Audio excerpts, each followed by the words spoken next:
Good morning, good afternoon, good evening, and welcome to today's Caffeine for the Soul. And today, I wanted to ask you a question. And it may seem like a strange question, but have you ever been in a stressful situation? Let me ask you another one. Have you ever seen a powerful movie? Or have you ever read a sad novel or an inspiring book? Now, I can guarantee that you haven't. Because each one of those qualities, stress, power, sadness, and inspiration, are actually inside you, not part of the event you're attributing them to. You're the one experiencing the stress, power, sadness, and inspiration, and you're even the one creating them unwittingly in your own mind. Now, if that doesn't make sense, here's another way of getting at it. Do you think your life would be better if your circumstances were different? Now, if you're not quite sure, think of something in your life that you're a bit worried or stressed or insecure about. Then ask yourself if you would feel better if the thing you were worried, stressed, or insecure about resolved itself. For example, would you still be stressed if you didn't have a big exam or a big meeting coming up this week? Would you still be scared if there was more money in your bank account? Would you still feel insecure if your partner was behaving in a more supportive and loving manner? If not, why not? Because those circumstances are the actual cause of your stress, fear, and insecurity? Or because you suspect that in different circumstances, you would be likely to be thinking different thoughts or feeling different feelings? The beauty of a principle is that it's true 100% of the time, fully explanatory, highly predictive, no exceptions. Take gravity. Works the same way for every person at every age, everywhere you go on the planet. You don't have to believe in it or remember it's there for it to be in full effect. You will never float off the surface of the planet because you forgot to do your gravity affirmations. The always already present nature of gravity on the surface of the planet means you don't have to give it a moment's thought. Why does that matter? Because when you think your experience is being created from the outside in, circumstance to experience, you'll experience yourself as a victim of life. The minute you recognize that your experience of life is being created from the inside out, mind, consciousness, and thought to experience, you reclaim your position as the dreamer of your life. Now, on the whole, when I first point this out to people, they seem to sort of get it. They can certainly see that their thinking has something to do with why they experience things in particular ways, but when push comes to shove, pretty much everyone has certain exceptions to the rule. Things in their life that look as though they're inherently painful, inherently stressful, inherently scary, or inherently sad.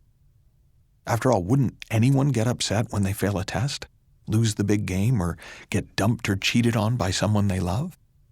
And aren't some things just naturally stressful, like being diagnosed with an illness, running low on money, or having to speak in front of a group? Well, no. Not everyone reacts to things in the same way. Some people genuinely thrive in situations that look difficult and overwhelming to others. And while it may be normal to feel insecure on the first day of a new job or sad when your football team loses, normal is often a long, long way from natural. So when someone says to me, I know it's just my thinking, but what they're really saying is, I understand and agree with the theory that I live in a thought-created dream of reality. But it really looks to me like my circumstances are an equal or bigger factor in what I'm experiencing than my thinking. Since the thought-feeling connection looks as though it's only a partial explanation for my experience, I still have to try to manipulate and protect myself from the world in order to keep away bad feelings or make myself feel better.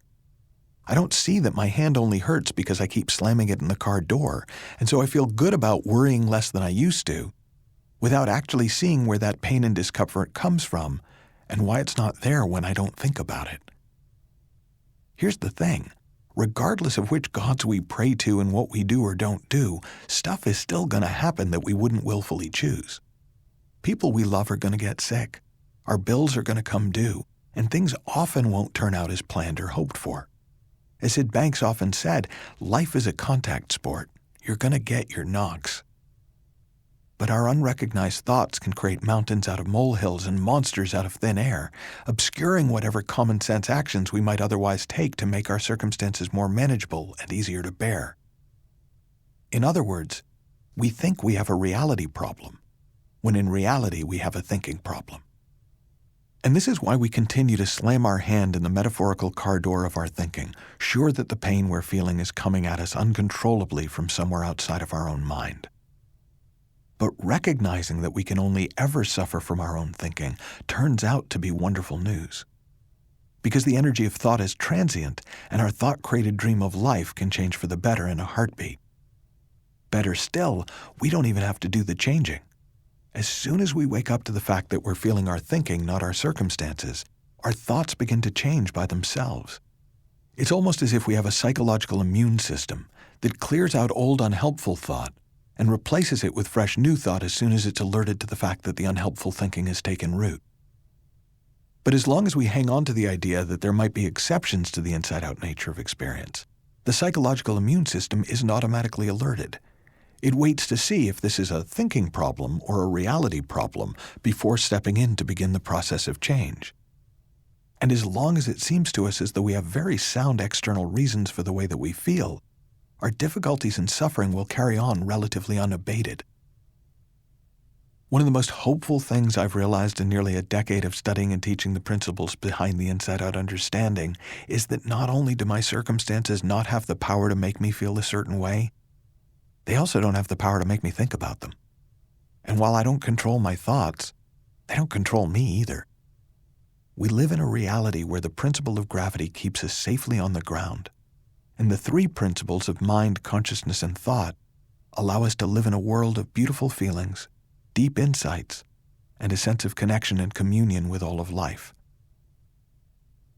Now, will you still slam your hand in the car door of your thinking from time to time?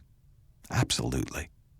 But the moment you recognize that as the only possible cause of your suffering, it's surprisingly easy to stop, let new thoughts come to mind, and wake back up to the world of infinite possibility that surrounds you. Have fun, learn heaps, and I'll talk with you soon.